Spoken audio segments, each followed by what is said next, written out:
Hello and welcome back to my channel, Jordan Mind, Body, and Soul, where we learn to take care of ourselves, mind, body, and soul.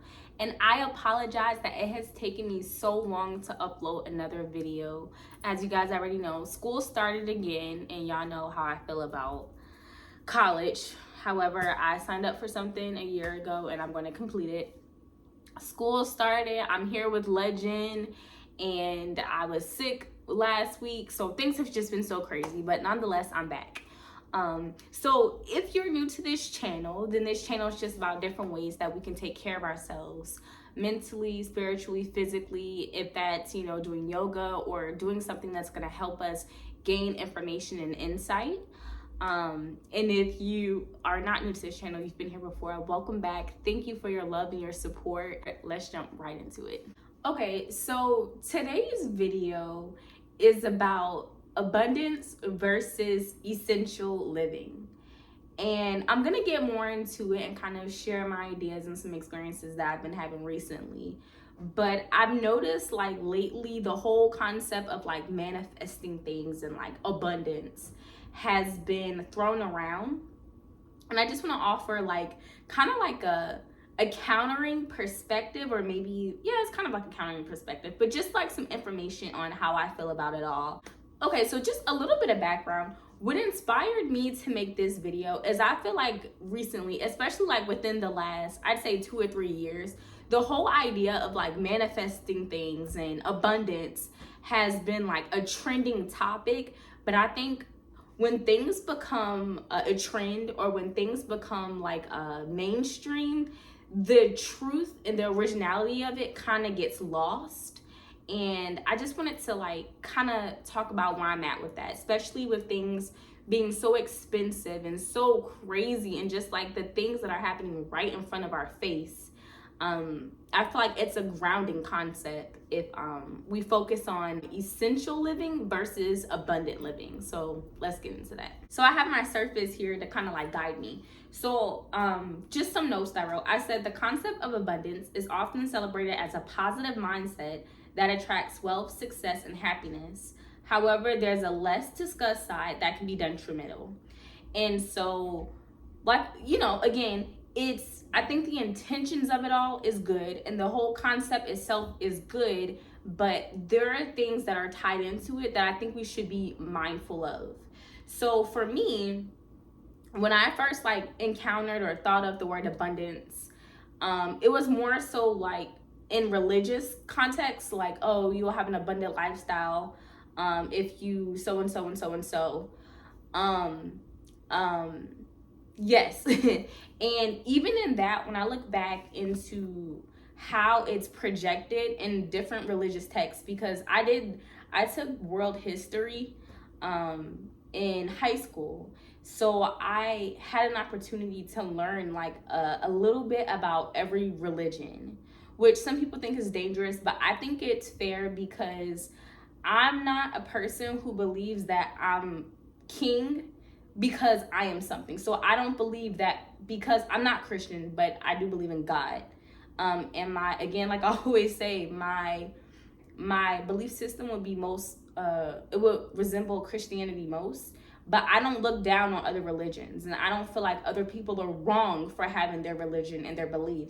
I've traveled around the world, from China to the Dominican Republic, and in other places, but I've just encountered so many other groups of people that I understand why people believe where they are, right? Or what they believe in, based off of where they are.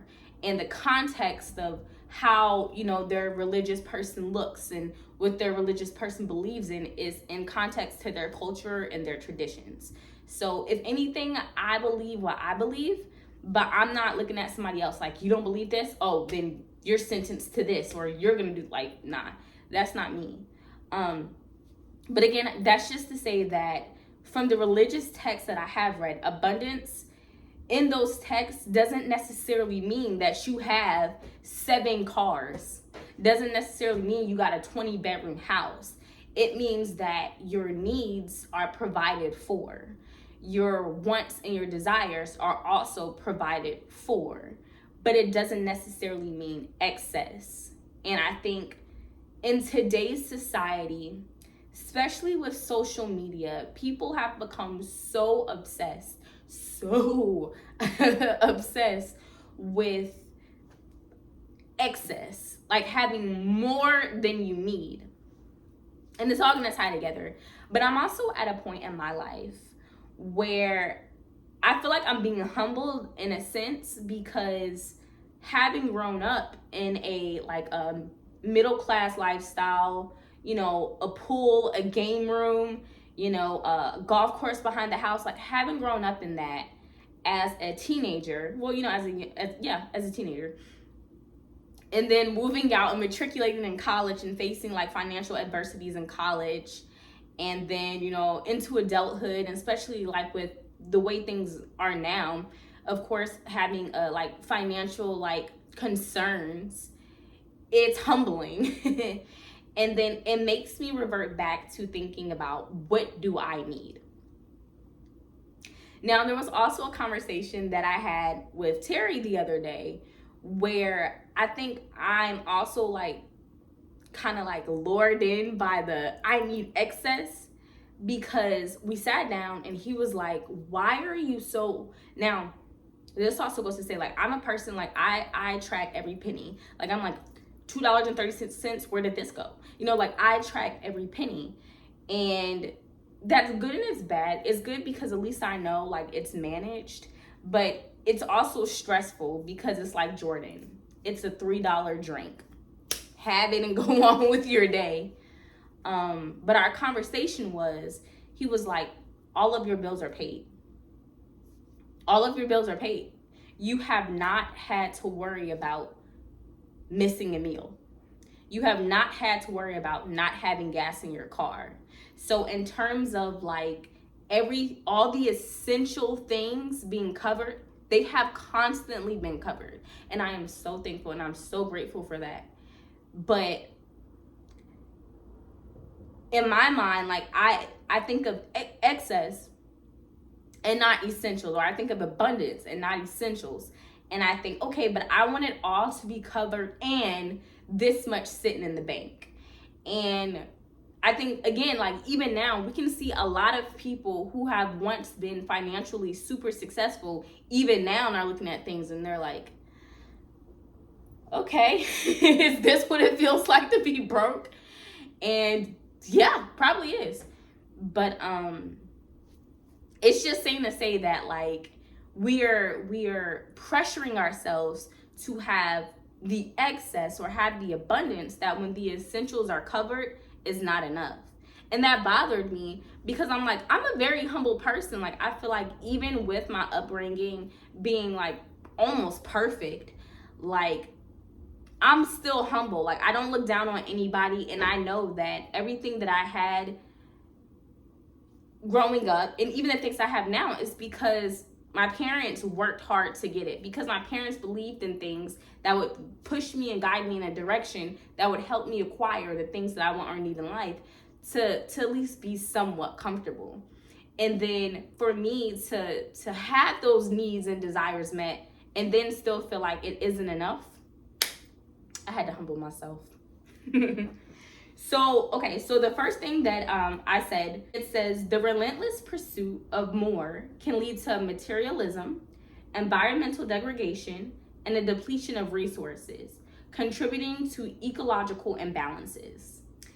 And so then I started to think about the movie Blood Diamond. If you've ever seen the movie Blood Diamond, it's a hard movie to watch for me. Like, Blood Diamond, it makes me think of Hotel Rwanda, the other movie Sometime in April. Like, all those movies, they're really hard to watch, but all of the conflict in all of those cases come down to not only colonialism, but come down to greed and to like the need of more. Like, it's taking more than you need, right?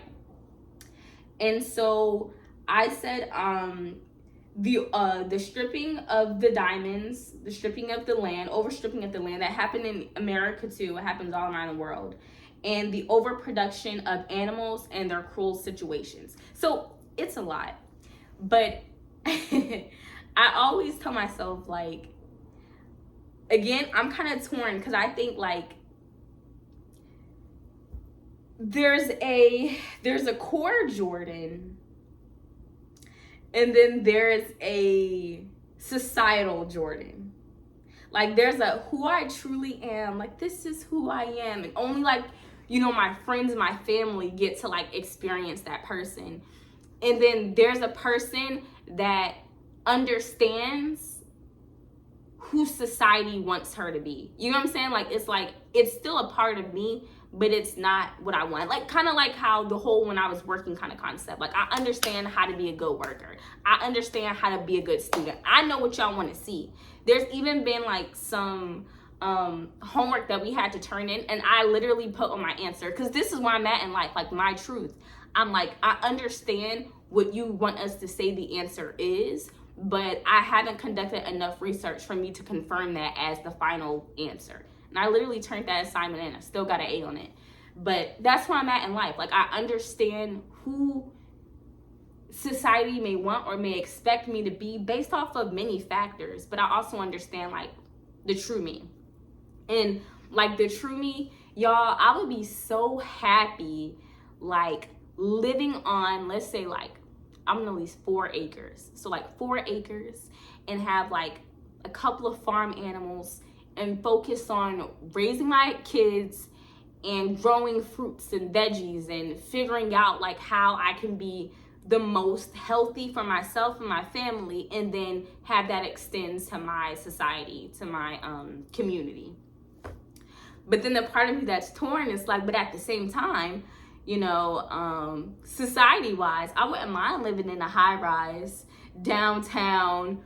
You know, they're conflicting in a way, but I'm trying to focus on the true self, because for me, the true self is the farmland, is growing my own vegetables, is doing that. And then in that, only taking what we need. Another time that I feel like society like showed like how greedy people are is when I was an essential worker at Trader Joe's during the pandemic. A lot of people just, you know, weren't working, so they were able to just come in and do what they want. But it was a time where we had to put limits on stuff. Like, no, you can only take this much. No, you can only take this much, because we didn't want people to like hoard or, you know, to stock up on products. Only take what you need. And if everybody had that mindset just in life in general, just take what you need, I don't feel like we would see so much depletion of resources, so much stripping of land, because it's like people take, and it's never enough. It just leads to them wanting more and wanting more and wanting more, and it's never enough. Like you look at a person and you be like, okay, your bills are covered. You have enough to help your family. Like, why are you still wanting more?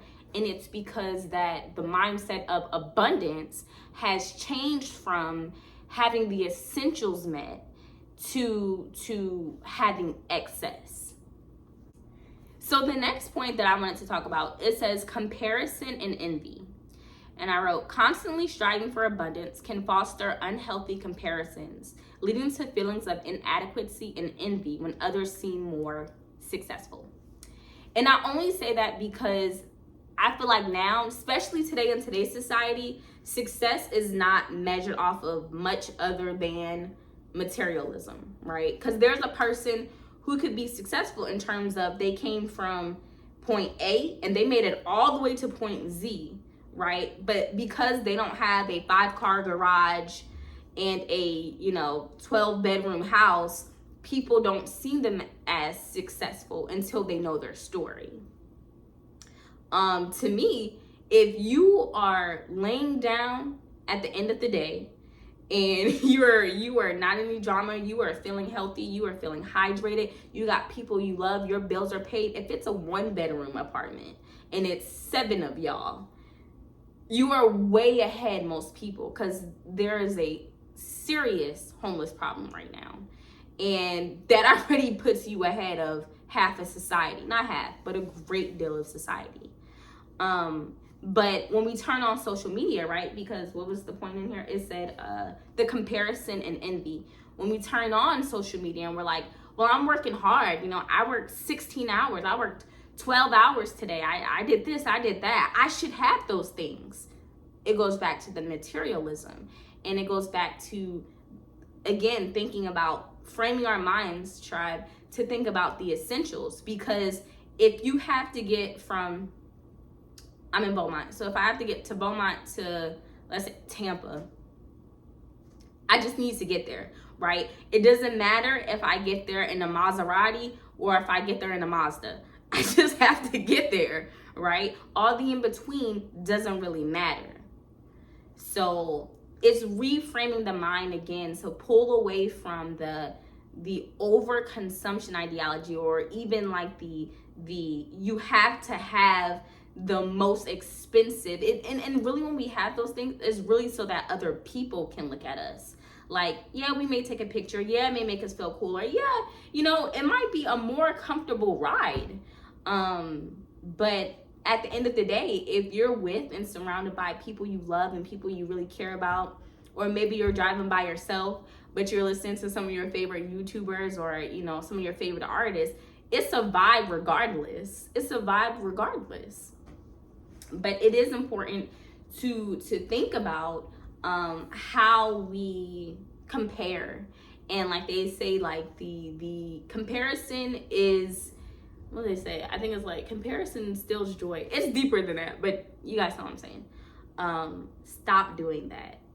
And again, focus back on your essentials. If those essentials are covered, you're blessed. You're so blessed. You're so blessed. Okay, so the next point I put is burnout and stress. The pressure to achieve abundance can result in chronic stress and burnout, particularly when people push themselves too hard to meet unrealistic goals when already meeting basic needs. And then so I put here, I said, look at children. And I said, we buy them all these toys, but they will play with their Swiffer. They'll play with the rock. And I think, again, like I always say, if we really take time to step back and look at children and the way they think and the way that they do things, they are very simple. They're very simple. We project things onto them. We feel like, oh no, you need to have the latest shoes. Oh no, you need to do this. And then other kids they interact with who've received that same pressure from their parents, that's when you get kids who are picking on them because they don't have this, because they don't have that. But take out all that. If you look at like a young child, so Legend, I would be like, oh babe, he needs this toy. He needs this kind of toy. He'll do all this. And then like, Terry would be like, okay, you know, we can get this toy. We can, whatever. And then I'll get it. And then when he has it, for the first maybe like 20 minutes, he's amazed. Like, oh, this is so fun. Maybe not even 20 minutes. And then after that, he puts that down and he wants to play with the Swiffer. Or he puts that down and he wants to play with, I have like a little shelf that's removable. He wants to play with the shelf. He wants to take all the things out the drawer. He's playing with the clothes that I just folded. You know what I mean? It's like, we gave all of that meaning. We said, oh, you have to have this toy. You need to, you know, but he's fine without it. They're also at an age when they use their own imagination to do stuff, right? I know I was probably one of the most creative children. Me and my sister, we would create some funny little games and some funny little things to entertain ourselves, but it was free. Like, it was, our parents would be like, yeah, let's go here, let's do this. Or, you know, our aunts and uncles and people who want us to have a good time. But when we were by ourselves and we were home, we would make an amusement park out of just our imagination in the living room. So getting back to that and then realizing that a lot of times we project that on, like, we're giving ourselves that stress. We're giving ourselves that burden. And try, like, the same way I'm like just releasing myself from it, release yourself. Like, you don't have to have that. You do not have to have any of those expectations met that you feel you do. Like, as long as you are healthy, mind, body, and soul, the rest. So another, I think I'm gonna break this video up into two parts. Okay, so the next one says loss of contentment. Focusing solely on abundance can make it difficult to appreciate what one already has, leading to perpetual dissatisfaction and a lack of gratitude, although needs are met. For sure. So this goes back to like what I was saying earlier, how when we focus on abundance, right? We think we need all 4 tires changed and a new spare tire just in case. And in times of preparation, like I understand like preparing for, the worst, or even like preventative care in a sense, so that, just in case things do happen, we have systems in place. But right now, it's like so many people are just check to check. So many people are just dollar in, dollar out, that even the thought of like having excess is really stressing people out. I'm following this one channel, and like, I guess I follow it in a sense so that I can feel like I have people to relate to. But it's also for me to know that like I'm not crazy. Like other people are experiencing the fact that like they went to the grocery store last week and their strawberries were $2.38, and now this week they're $4.58, and you're like, what the heck? And then it's not just your strawberries, it's everything else in your cart. So now you got the same things that you got last week, except for everything is $30 more expensive. And it's just like, okay, wow. When does it even out? And people are going to be in the comments like, this is what happens when you vote this way or that way. Cool.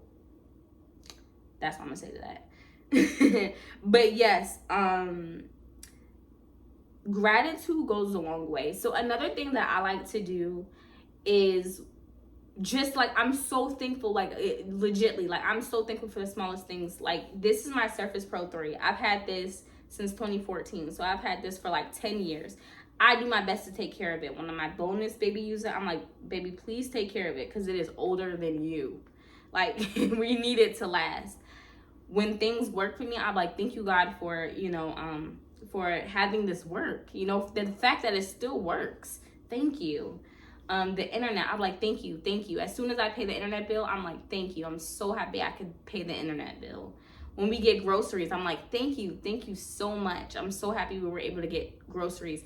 And my preferences, thank you for still allowing me to get turkey bacon, and not having to opt out and be like, well, we can't afford turkey bacon anymore. We're just gonna have, this or that.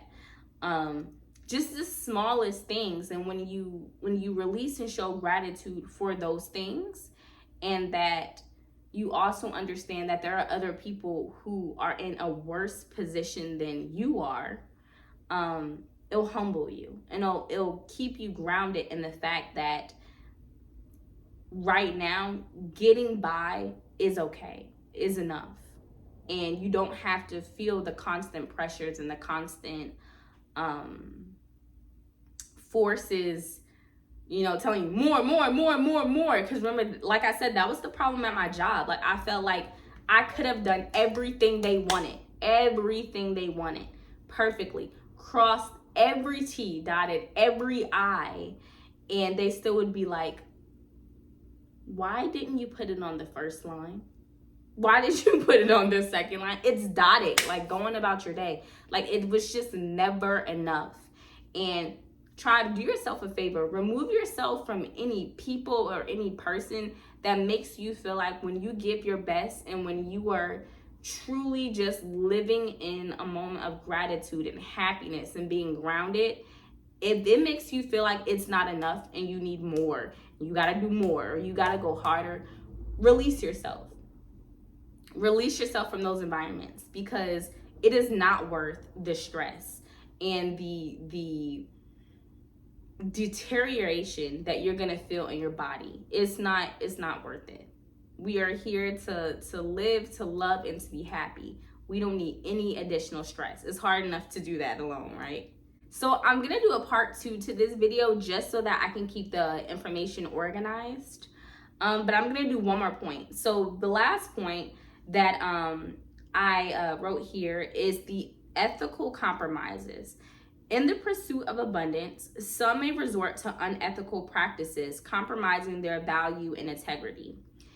And so I see this a lot. I think a good example to write off of right now would be the products is it's going viral. I think it does it. I think it did this 2 years ago, but I think it's pronounced Millie Organics, the black owned hair company. Well, it was black owned, but then she sold it, and once she sold it, the products seems to be compromised, and people are talking about that right now.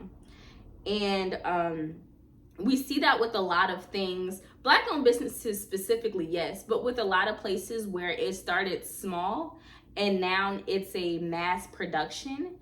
And in order to fulfill the need of the mass production or the increased consumption, the product has been compromised. And that doesn't have to happen. What could happen is that you could be like, well, hey, we got 50. Whoever gets it, and whoever does not, does not. And you'll have to wait until we have some more.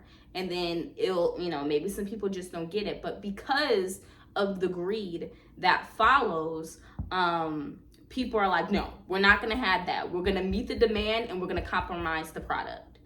And just a couple of documentaries to walk away with. Blackfish, which is a documentary. I believe it's on Netflix. And it kind of talks about it does talk about like the fish industry. I watched it when I was pescatarian, but it talks about, again, how the desire for overconsumption, like the desire for us to have more and more and more and more and more, compromises the conditions in which the workers are in. Always compromises the conditions of the workers, but also compromises the integrity of how we are treating the ocean and the animals. Y'all need to check that one out. Blood Diamond, as I mentioned earlier, that's a good one to check out. And just keep in mind, like, while you're watching it, like, dang, like, humans, like, this what we really doing out here? Keep that in mind. And then Food Inc. I believe Food Inc. is on Netflix as well. I don't remember exactly. Just search them in, like, Google search, and they should be able to tell you where you can find them. And then the last one is Brandy Melville, which I believe was on HBO Max. Now, quick background story for Brandy Melville. Okay, so they are a brand, but their brand population doesn't target me, doesn't target a black woman with locks. I'm not the aesthetic they're looking for. And I wasn't surrounded by their target population. Their target population is pretty much like young, skinny, beach blonde, white girls, white women. And I haven't been around a lot either, so I wouldn't know of the brand. I just say that to say the only reason I found out about the documentary is because I like watching documentaries. And I just watched, when you click through, I watched the trailer and I was like, okay, I had nothing else to watch. I was like, interesting, cool, click on it, boom. It's a really good documentary though, because it exposed how, number one, people are willing to compromise their product, their goods for money, but also ethical, which in terms would be ethics, but ethical and moral compromises for the people. I don't want to ruin it, but I think that's a good one to check out too, because otherwise I would have never heard of the brand, because again, I'm not targeted and I'm not surrounded by people who would be wearing it, or if they would, I wouldn't be able to identify it as so without having seen the documentary. The takeaway for this video, as I challenge you all and myself to think about ways in which we can focus on essential living versus abundant living, or excess living, like I like to call it, and focus on gratitude and being thankful for the things that we already have. And a lot of times too, I remember a lot of things that are like, I guess, not cool or not popular, like you don't notice until somebody else says something. Like when kids are wearing shoes, they may have picked out some shoes they really like, hey, I really like these, yeah. And they might be a brand that when they get to school, people are like, you're wearing that brand? People don't wear that brand. All the cool kids wear this brand. And it's like before all of that is, you know, pushed and perpetuated onto us, we just go off of what we like. We just go off of what feels right, what feels good. So get back to that. Get back to doing what feels right or feels good. I was talking to Terry the other day because I think we were I want to say Burlington, but it was a brand. I think it was like, I can't remember. It was like, it might have been like, I don't think it was Reeboks, but it was a brand that's not as popular anymore. And then he was like, oh, these are nice. And I was like, those are nice. And I was like, but you don't want them because they're, you know, that brand. And then he was like, no, actually, I like them. I would wear them. I would. When I was younger, I would say no because, you know, they're a certain brand, but I like them. And we should get back to that. What feels right, do it. What makes you happy, do it. And don't feel like you have to constantly like meet these demands or these goals that aren't your own. If they're truly your own and it's truly what you want, then yeah, but you don't have to feel like, oh, you gotta go get the bag, oh, you gotta do all this just to put on for social media, put on for people who really don't care about you, or put on for people who might say, oh, nice, that looks good, but when they go home, like, what does it matter? You know what I mean? Like, you're not part of their life, they're not part of yours. Or if they are, it's not in the same capacity as the ones you love and care about, the person you go to sleep with at the end of the day, your children, like the things that really, really, really matter.